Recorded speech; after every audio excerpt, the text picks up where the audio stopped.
Assalamualaikum warahmatullahi taala wabarakatuh. Selamat pagi anak-anak. Kita akan mulai kembali pelajaran kita. Beberapa hari yang lalu kita sudah bahas tentang Asmaul Husna.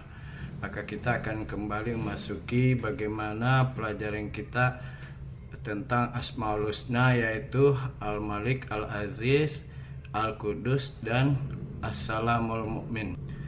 Pertama kita bahas adalah Asmaul Husna. Asmaul Husna adalah 99 nama indah Allah yang mencerminkan sifat-sifatnya. Setiap nama memiliki makna yang menunjukkan keagungan dan kesempurnaan Allah Subhanahu wa taala. Al-Malik berarti Maha Raja, penguasa atas semua makhluknya. Jadi tidak ada penguasa kecuali Allah. Tidak ada lagi penguasa yang lebih tinggi kecuali Allah Subhanahu wa taala. Jadi Allah Subhanahu wa taala yang Maha Kaya dan Maha Pemberi rezeki, Dia menguasai serta mengatur kehidupan dan kematian semua makhluk. Jadi semua yang ada di muka bumi ini, baik di angkasa maupun di atas bumi ini, itu adalah kekuasaan Allah Subhanahu wa taala sesuai dengan namanya Al-Malik. Kemudian Al-Aziz. Al-Aziz bermakna nama Allah yang mencerminkan kemuliaan dan kebesaran zatnya Allah Subhanahu wa taala. Itu menunjukkan bagaimana zatnya Allah taala yang tidak ada yang bisa menyamainya. Dan Dia juga Allah adalah pemilik tunggal segala kemuliaan, dan Dia memberikan kemuliaan kepada siapa saja yang dikehendakinya. Kemudian Al-Qudus. Al-Qudus memiliki arti bahwa Allah Subhanahu wa taala zat yang tersucikan dari segala macam kekurangan.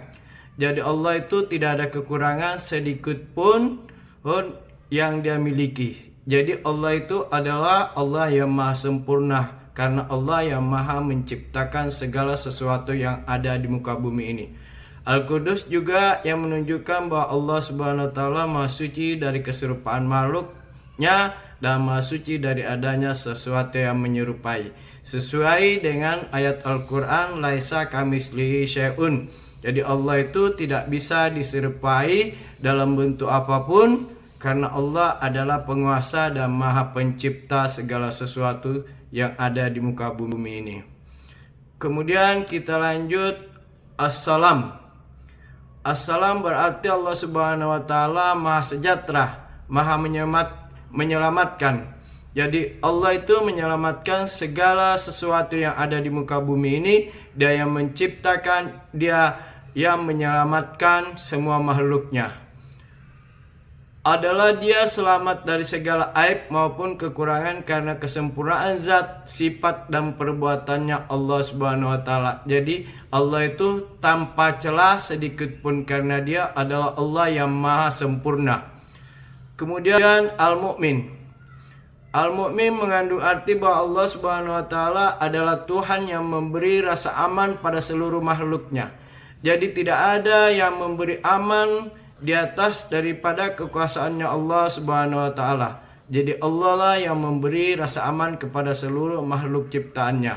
Dialah yang mengayomi dan menyediakan segala fasilitas bagi hamba-hambanya sehingga mereka dapat. Dan kita lihat beberapa perbedaan Al-Malik, Al-Qudus, As-Salam, dan Al-Aziz, Al-Mu'min. Perbedaannya kita lihat, Al-Malik penguasa yang maha memiliki segala kekuasaan dan keputusan. Jadi Allah itu kuasai segalanya. Kemudian As-Salam yang maha memberi kesejahteraan. Kemudian Al-Qudus maha suci. Al-Aziz adalah kekuatan yang maha perkasa dan kokoh teladan. Jadi tidak ada kekuatan di atas kekuatannya Allah Subhanahu wa taala.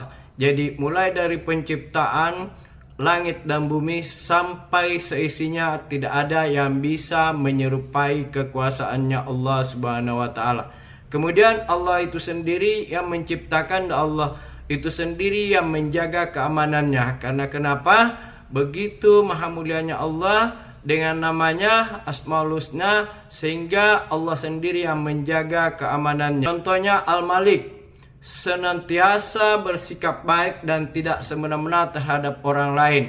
Jadi itulah contoh bagaimana seorang manusia kalau sudah memiliki sifat Al-Malik, yaitu tidak semena-mena terhadap orang lain. Kemudian Al-Aziz, yaitu menghindarkan diri dari sikap sombong dan takabur. Ini sifat-sifat yang diturunkan oleh Allah Subhanahu wa taala, sifat yang tercela yang perlu kita hindari sebagai pendidik, dan begitu juga anak didik sekalian. Jadi kita perlu menghindari sikap sombong dan takabur kepada siapapun, karena kita juga adalah manusia yang diciptakan oleh Allah Subhanahu wa taala. Kemudian Al-Qudus. Al-Qudus yaitu menjaga lisan dengan tidak mengucapkan kata-kata kotor. Bagaimana kata-kata kotor itu yang keluar dari mulut kita supaya betul-betul tersaring. Apapun bentuk bahasa kita itu perlu disaring supaya orang tidak tersinggung terhadap perkataan kita. Kemudian tidak mencemooh orang lain apapun kondisinya. Jadi kita tidak boleh menghina sesama umat yang diciptakan oleh Allah Subhanahu wa taala. Kemudian turut mendoakan seseorang yang sedang dalam kesulitan. Itu artinya saling bantu membantu. Kemudian Assalam. Assalam yaitu menjalani silaturahmi dengan sesama muslim, saling mencintai satu sama lain dan